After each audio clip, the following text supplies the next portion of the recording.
अच्छी तकलीफ है। प्यारे बच्चों, आपको इसे बगौर सुनना है। बच्ची ने बहुत तैयारी की है।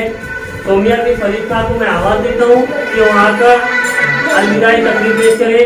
आप तमाम इत्मीनान से और बगौर सुनेंगे कि बच्ची तकरीर में क्या कह रही है। मुझको खबर नहीं थी आई हूँ मैं कहाँ से, मुझको खबर नहीं थी आई हूँ मैं कहाँ से, माँ बाप इस ज़मीं पर लाए थे आसमां से, पहुँचा दिया फलक तक उस्ताद ने यहाँ से, पहुँचा दिया फलक तक उस्ताद ने यहाँ से, वाकिफ नाती जरा भी इतने बड़े जहाँ से।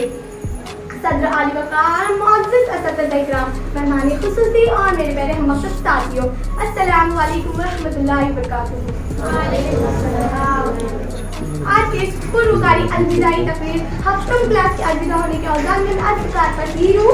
जमात हफ्तम की तरफ से मैं नुमाइंदगी करती हुई चंद कलमात पेश करना चाहती हूँ। हम अपने तमाम असतिज़ा हज़रात का मोहब्बत व अक़ीदत के साथ दिल के अमीर गहराइयों से शुक्रिया अदा करती हूँ, जिन्होंने हमें राह रास्ते से आशना कराया। और इसी के साथ साथ शानदार व बावकार तरीके से सजाई हुई इस अलविदाई महफिल के अदारे के तमाम मुंतज़िमीन का भी तहे दिल से शुक्रिया अदा करती हूँ, जो हमें बड़े औज़ाज़ और फ़ख्र के साथ अलविदा कर रहे हैं।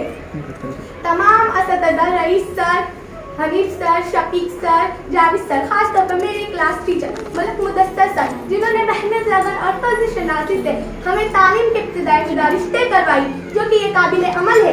इनके लिए मैं एक शेर कहना चाहूँगी और इस शेर के साथ अपनी बात को मुकम्मल भी करना चाहूँगी।